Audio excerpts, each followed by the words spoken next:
Olá pessoal, tudo bem? Espero que estejam todos bem, né? Estamos iniciando a nossa semana 3 do PET 7, né? E essa semana nós vamos falar de Collor a FHC, política neoliberal no Brasil. Então nós vamos falar de dois governos muito importantes para nós entendermos o neoliberalismo no Brasil, né? Porque nós estudamos o neoliberalismo geral. Agora nós vamos falar dele no Brasil, tá? Os conceitos que o PET aborda, neoliberalismo, doutrina socioeconômica que retoma os antigos ideais do liberalismo clássico ao preconizar a mínima intervenção do Estado na economia. Nós já até falamos disso, né? Nós já tivemos uma aula sobre neoliberalismo, né? E liberalismo é o que vem antes do neoliberalismo, né? Foi a primeira doutrina política e econômica que se opõe ao absolutismo, defende as liberdades individuais e a não intervenção do Estado na economia. Então isso começou lá na Idade Moderna, tá vendo?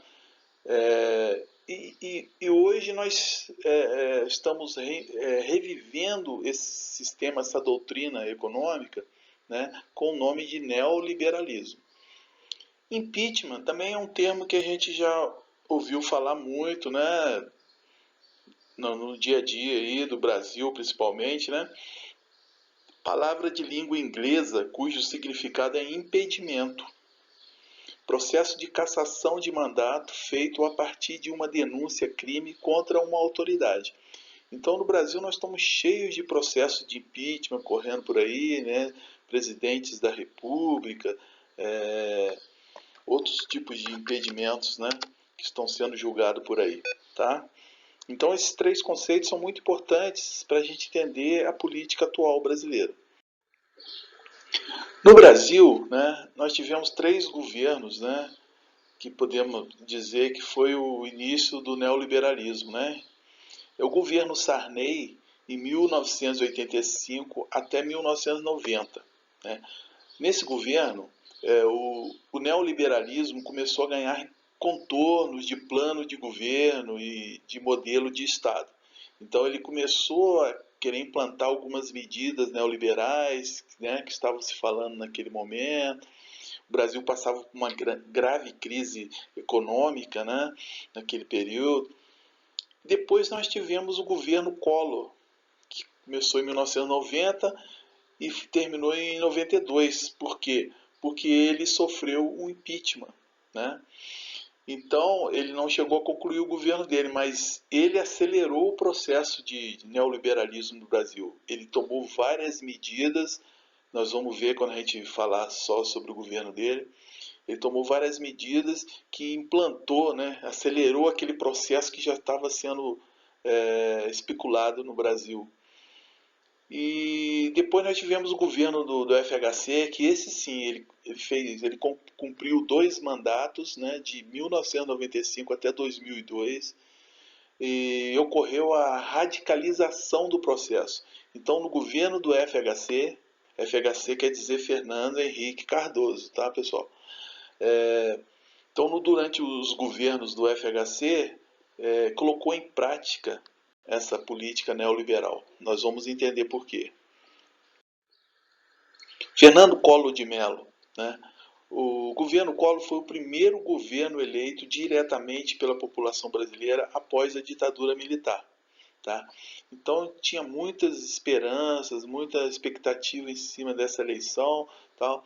Elegeram uma figura que é da elite nordestina, né? A mídia pintou ele como salvador da pátria, como caçador de marajás, né?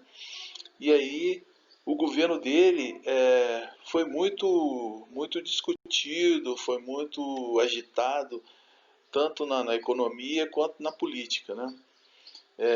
Ele acabou sendo bastante agitado, atacava adversários, voltou-se contra o Congresso, né? Começou a tentar se impor, né? E aí, sem o Congresso, nenhum presidente consegue governar, né? Aí ele fez como o país estava passando também por um período de inflação alta, e ele tentou alguns planos de alguns planos econômicos, tentar salvar a economia, e aí ele tomou uma atitude muito radical que até hoje nunca ninguém fez, que foi confiscar a caderneta de poupança das pessoas. Né? Ele confiscou a poupança, então quem tinha um valor acima de 50 mil na época na poupança, perdeu. O governo confiscou aquilo, dizendo que devolveria depois de 18 meses, tal, mas as pessoas perderam, muitas pessoas suicidaram até, porque tinha economias da vida inteira guardadas no banco, ou venderam uma casa para guardar o dinheiro, para investir, perderam esse dinheiro. Né? Então, com toda essa agitação e com denúncias de corrupção, ele sofreu um processo de impeachment. E aí foi cassado em 1992. Porém, ele tomou várias medidas neoliberais, né? Ele abriu a economia do Brasil, principalmente a indústria automobilística. Então, ele tomou várias atitudes que facilitou o próximo governo a implantar, né, propriamente dito, o neoliberalismo no Brasil. Depois nós tivemos o Fernando Henrique Cardoso, que esse sim, né, esse governou de 94 até 2002, né, ele teve 2 mandatos, né, e o governo dele foi marcado pela efetiva implantação da política neoliberal no Brasil. Né. Ele deu continuidade ao processo de reformas estruturais com a finalidade de evitar a volta da inflação, procurando deixar a economia estável. Então, quando ele conseguiu estabilizar a inflação, né, ele implantou uma nova moeda, que é o real, que a gente usa hoje, foi no governo dele que implantou essa moeda. E aí ele teve todas as condições para realmente implantar o neoliberalismo. Ele fez várias privatizações de empresas estatais, né? Muitas, a Vale do Rio Doce, a CSN, entre outras. Né? Ele só não conseguiu privatizar a Petrobras, mas a Telebrás, né, empresa de telecomunicações, foi ele que privatizou. Né? Conseguiu aprovar a emenda da reeleição.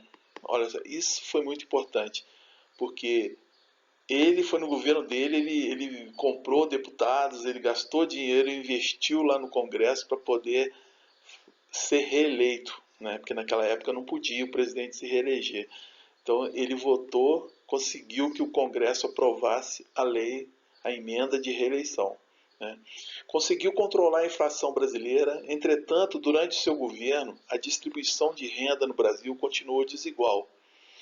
Continuou desigual e eu posso afirmar que até aumentou essa diferença, né? Essa desigualdade social. Né? Porque é uma marca do neoliberalismo, né? Essa diferença social. Então a gente, analisando esses 2 governos, né, que foram quem realmente iniciaram com esse processo de neoliberalismo, então a gente pode concluir com tudo isso que a gente estudou antes, né, sobre o neoliberalismo e que tudo que a gente viu agora desses governos que implantaram isso no Brasil, a gente pode ver que o neoliberalismo tem tudo a ver com desigualdade social. É uma relação que no Brasil é muito gritante e cada vez está aumentando mais. Né? Com essas novas reformas desse governo atual, de reforma trabalhista, reforma da Previdência. Então o pobre vai só perdendo e o rico vai só ganhando. Então essa desigualdade está ficando gritante. Né? Essa foto aqui é muito impactante. A gente consegue ver nas grandes cidades essa diferença gritante. Né? Talvez aqui na nossa proximidade a gente não consiga ver isso claramente, mas se a gente analisar as grandes cidades, a gente vê muito claro isso no Brasil. Portanto, meus queridos, esses assuntos que a gente está estudando nas últimas 3 semanas são assuntos atuais, né, de governos atuais da história do Brasil. E é um momento muito importante para a gente entender o que está se passando hoje. Né? Então, vamos nos aprofundar nessas questões, vamos fazer as questões do PET, vamos ler os textos, né? E qualquer coisa que vocês precisem, aqui estão meus contatos, tá? Fiquem bem e bons estudos.